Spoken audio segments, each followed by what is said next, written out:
Not just one show, but 2 shows. I'm going to be ready. I'm going to be ready. Are the Cowboy fans going to be ready? Not once, but twice. You going to be ready from 10 a.m. to noon? You going to be ready from 2 to 3? I'm going to be ready. I'm going to be ready. I just wonder, and I'm hoping and praying that the Cowboy fans don't turn into a bunch of punks and they scared to show up. You understand? Because they understand what's coming down the pike. They know what's coming, Molly. Don't think they don't know. Don't think they don't. Haven't you noticed how quiet Dallas Cowboy fans have been? You haven't noticed that? They've been very, very quiet over the last few days. We got some Cowboy fans in this building.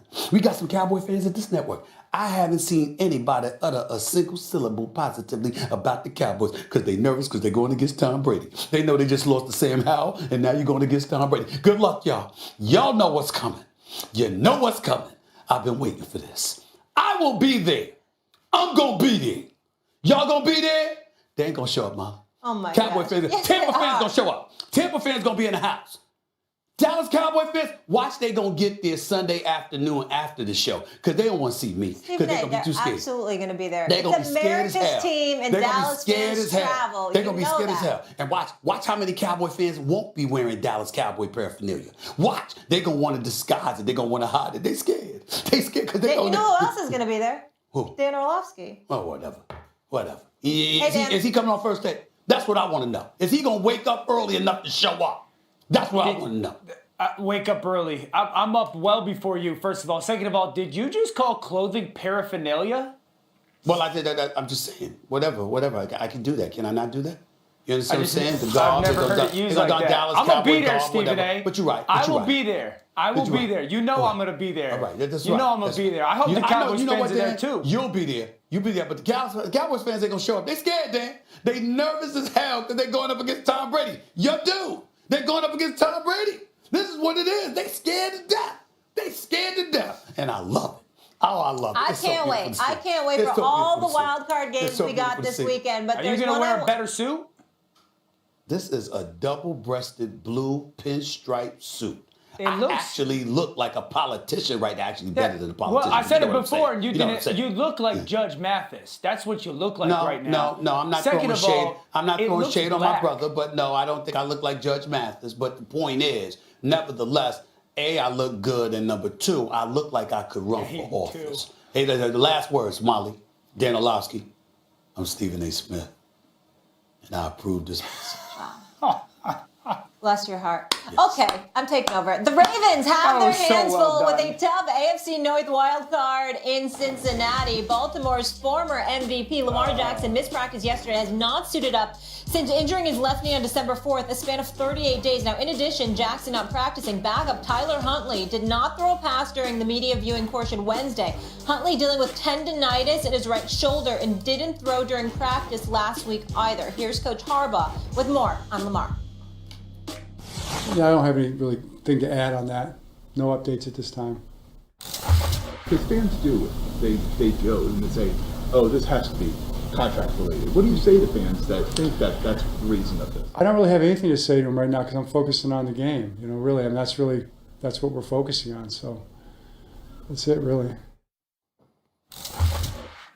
All right, S.A., what does Lamar's future look like in Baltimore? Well, a couple of things. Before I get into that, let me say this. I don't understand why he has on those shades when it was gray outside.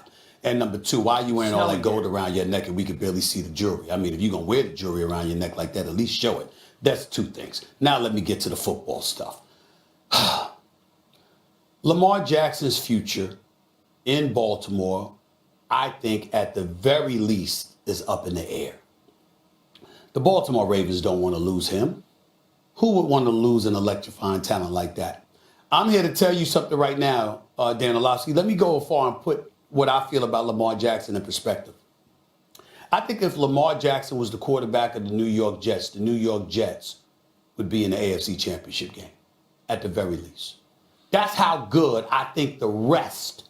Of course, if Hall didn't go down from the running back position, he didn't get hurt early. If you had your dudes healthy with that defense of the New York Jets, and with what Lamar Jackson and a Hall could do with one another, along with Garrett Wilson and some of these guys and what they can do, I believe that the Jets would be in the AFC Championship game, not on the outside looking into the playoffs. That's the kind of impact that I think Lamar Jackson is capable of having. Okay. But durability is a question mark. there's a reason that they haven't been able to reach an accord on the whole contract situation. It ain't that hard to do when you take money and incentives into consideration in the National Football League. There is a way to work these things out, and I don't think it's an accident that it hasn't been worked out. I think there's something more to that story that we don't know at this particular moment in time, and it has me feeling a bit reticent about his potential, his future potential as a Baltimore Raven. I just think that I think it's a question mark. I'm not saying it's a foregone conclusion because he's too great of a talent to just summarily dismiss. And I'm not saying they want to. I'm saying at some point in time when you can't get a deal done, there's a reason for it. We just don't know what that is specifically at this particular moment in time. And it has me questioning whether or not he's going to remain in Baltimore. And it also has me thinking, to remind people of what I said in hour number 1 to start off the show, Dan Orlovsky, that the Baltimore Ravens should contemplate what specific assets they would be able to get in return for the services of LAMAR Jackson. You bring up a lot of fair points. I think it's lunacy to let a player that has had this success that LAMAR has had to walk out of your building. I remember when, Dak was going through his contract kind of stretch in negotiations with the Cowboys. I had made the comment, you don't pay good players great player money. And I think in this situation, you never let a great player walk out of your building. LAMAR's a great player. You ever been to Baltimore, Steve? You've been down to their stadium?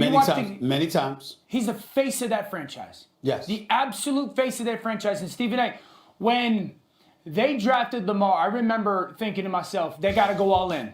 Like everything, you got to build the whole football team around the style that you're going to want to play with LAMAR Jackson. And they did. And they're 45-16 since drafting him. And he's accounted for 125 touchdowns and 16,000 yards. And they've gone to the playoffs 3 out of the 4 years that he's their starter. And I sit there and go, how can we have a conversation about letting that walk out of your building?